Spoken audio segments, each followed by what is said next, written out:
नमस्ते दोस्तों। पिछले वीडियो में हमने प्राचीन भारत के इतिहास की चर्चा की थी, जिसमें प्राचीन भारत के इतिहास को हमने पूरे डिटेल से देखा था कि प्राचीन भारत के इतिहास में क्या क्या पढ़ा जाता है।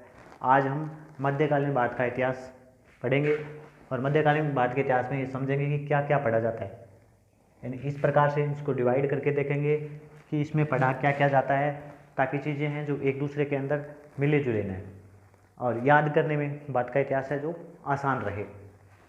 तो मध्यकालीन भारत का इतिहास का समय है वो 1526 ईस्वी से 1707 ईस्वी तक का है।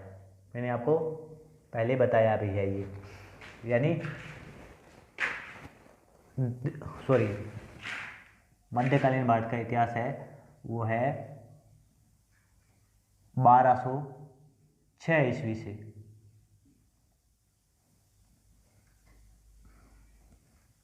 1707 ईस्वी। तो मध्यकालीन भारत का इतिहास में क्या क्या पढ़ा जाता है। मध्यकालीन भारत के इतिहास को हम मोटे तौर पे 4 भागों में डिवाइड करके पढ़ते हैं। एक है दिल्ली सल्तनत और इसके साथ में पढ़ते हैं विजयनगर साम्राज्य दक्षिण भारत में, बहमनी साम्राज्य महाराष्ट्र के अंदर और धार्मिक आंदोलन। ये 4 चीज़ें हम प्रमुख रूप से मध्यकालीन भारत के इतिहास में पढ़ते हैं। अब इन दिल्ली सल्तनत में क्या क्या पढ़ते हैं। दिल्ली सल्तनत 1206 से 1526 ईस्वी तक। 1526 ईस्वी पानीपत के युद्ध पर बाबर का जो पानीपत का युद्ध हुआ, उसके बाद में बाबर ने मुगल साम्राज्य की स्थापना की थी, वहाँ तक का काल है जो दिल्ली सल्तनत काल कहलाता है। इसमें प्रमुख रूप से 5 वंश पढ़े जाते हैं क्रम वाइज से। इनका क्रम भी आपको याद रखना है। गुलाम वंश, इसकी स्थापना 1206 ईस्वी में कुतुबुद्दीन ऐबक ने की थी। 1290 ईस्वी तक का काल गुलाम वंश का था। फिर जलालुद्दीन फिरोज खिलजी ने 1290 ईस्वी में खिलजी वंश की स्थापना की। 1320 ईस्वी तक का काल है। 1290 से 1320 ईस्वी तक खिलजी वंश का शासन रहा। तुगलक वंश की स्थापना गयासुद्दीन तुगलक ने की थी 1320 ईस्वी में, और इसका काल है जो 1320 से 1414 ईस्वी तक का तुगलक वंश का शासन रहता है दिल्ली पर। उसके बाद में सैयद वंश की स्थापना खिलजी खान ने 1414 से ईस्वी में की थी, और इस सैयद वंश का शासन दिल्ली पर रहता है 1451 ईस्वी तक। तो उसके बाद में लोधी वंश का शासन होता है।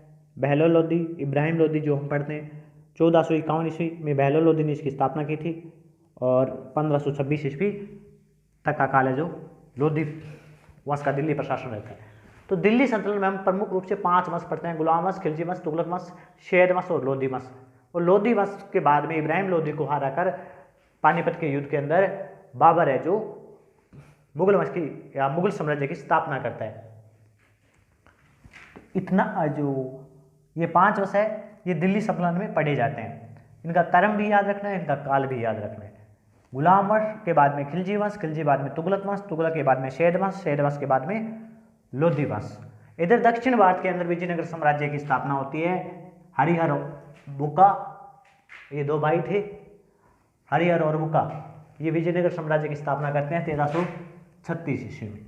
इस विजयनगर साम्राज्य के अंदर 1, 2, 3, 4 ये वंश पढ़े जाते हैं प्रमुख रूप से।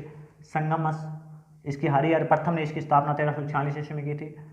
शालो वंश, उसके बाद में तुल्लो वंश, उसके बाद में अराविड वंश, ये प्रमुख वंश पढ़े जाते हैं विजयनगर साम्राज्य में। और यहीं से वर्तमान में ज़्यादातर क्वेश्चन यहीं से पूछे जाने लगे। उसके बाद में बहमनी साम्राज्य पढ़ा जाता है, या आप मध्य भारत में मान सकते हो। 1347 ईस्वी में इसकी स्थापना हसन गंगू करता है। कौन करता है? हसन गंगू। ये ज़्यादा लंबा चैप्टर नहीं है। बहमनी साम्राज्य, इसका अंतिम शासक किलिम उल्लाह था, और ये 5 बाद में इसके बाद में 5 स्वतंत्र राज्यों में बंट गया: बीजापुर, अहमदनगर, बरार, गोरकुंडा और बिदर। और इसकी राजधानी थी वो गुलबर्ग थी।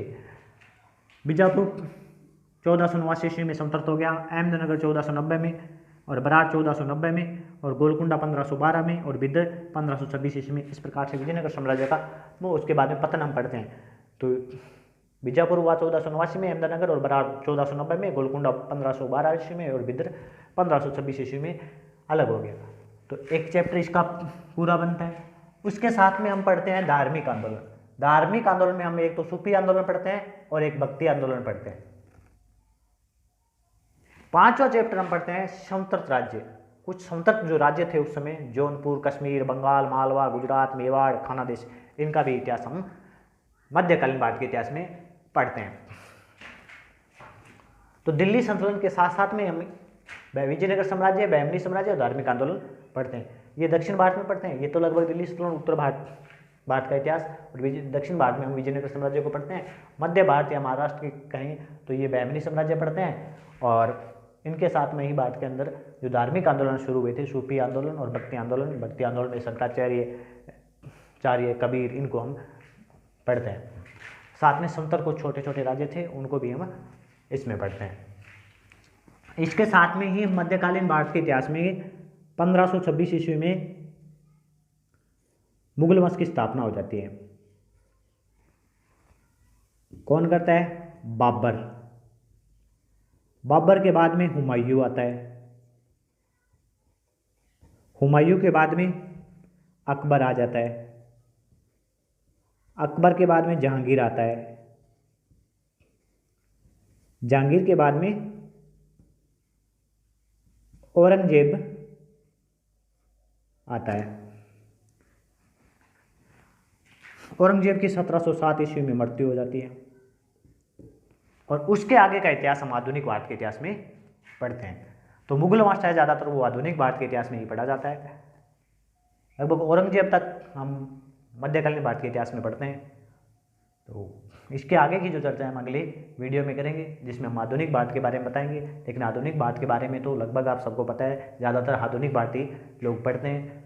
तो धन्यवाद, आप नेक्स्ट वीडियो ज़रूर देखें।